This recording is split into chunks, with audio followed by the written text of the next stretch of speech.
Mga kabisnes naming minamahal, makikisuyo po kami. Naglalambing po kami sa inyo. Kung maaari po sana ay pakisuportahan natin Analisa Reality Vlog. Analisa Reality Vlog. Hello mga kababayan, kumusta po kayo? Magandang buhay. Welcome po muli sa aking YouTube channel, Analisa Reality Vlog. Quick reaction lang po tayo ngayon. Ano mga kababayan, ka-business, kapapi at kalingap. Medyo late na ho kasi ako natapos sa aking mga gawain dito. Madaling araw na po kasi. Maraming salamat po muna doon sa mga bagong pasok sa aking munting kubo. Welcome po. At saka yung nariyan lagi na mga silent viewers,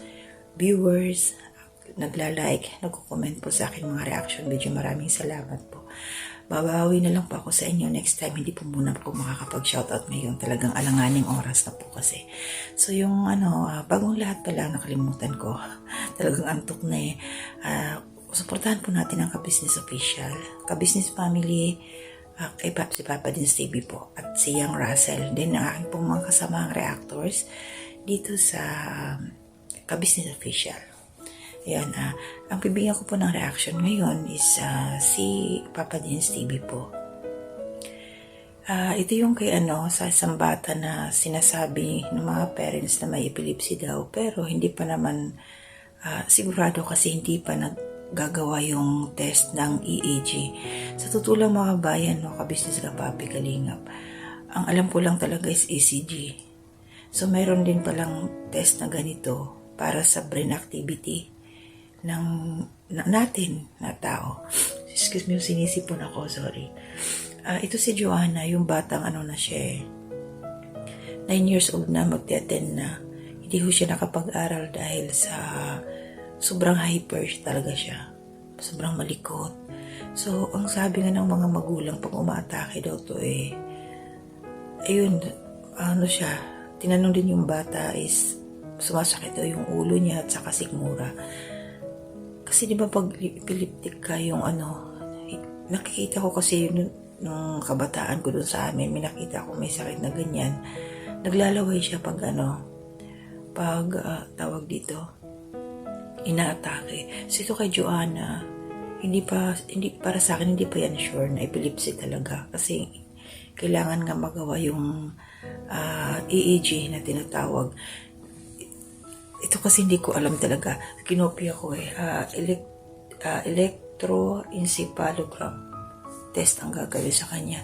So tinignan ko yung picture, kakabitan siya ng mga wire dito sa ulo para malaman kung normal yung activity ng brain niya.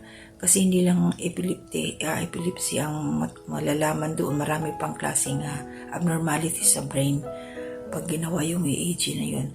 So, siguro sa Pilipinas, kasi tinignan ko din, baka abutin ng, sana hindi umabot ng 7,000 yung bayad doon sa, na yun, sa gagawing test sa bata.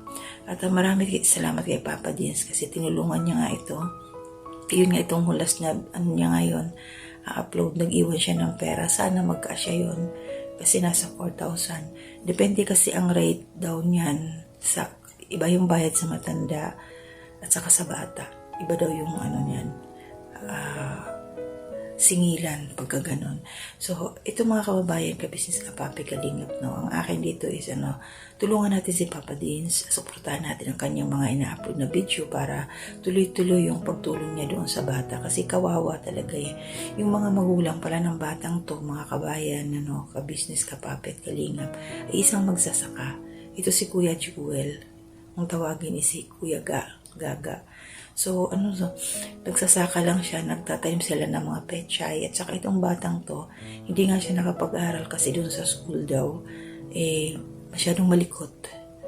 Na, sobra, parang baka mayroon makasakit na sa mga bata.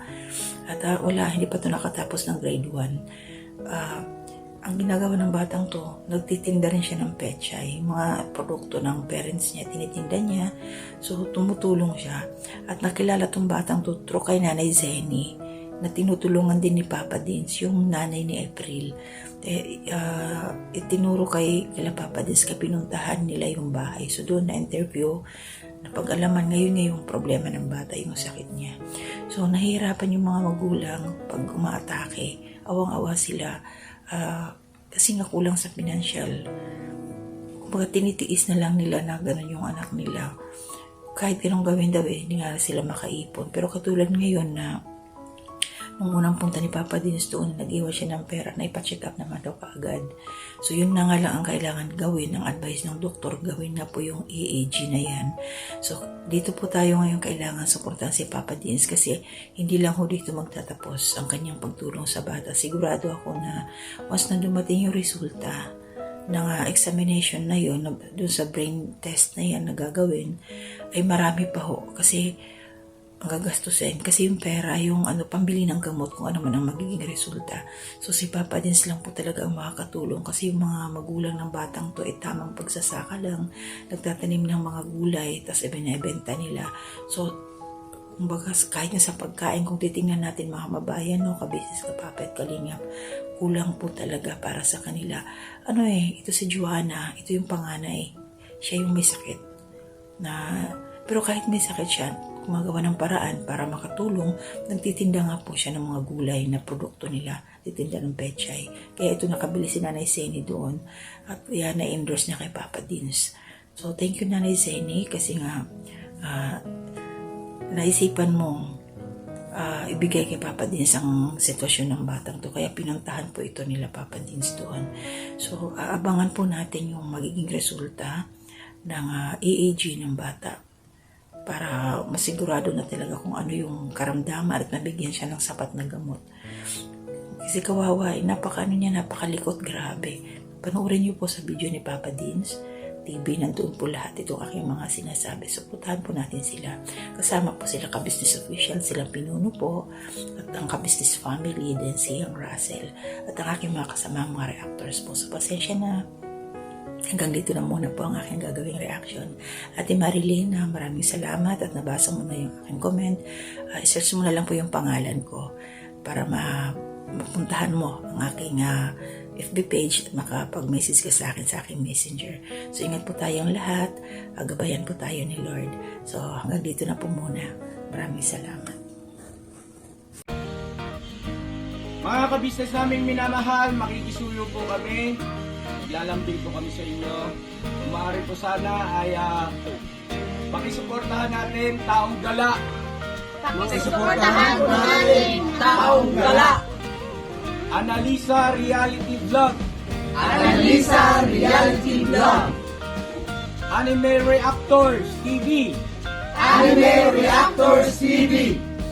Alminda Cariaga Mix Vlog. Alminda Cariaga Mix Vlog. Ma'am Fleurs Channel. Ma'am Fleurs Channel. TLC Katangay Vlog. TLC Katangay Vlog. Kalingap Turak. Kalingap Turak. Alright? Alright. Bira. Bira.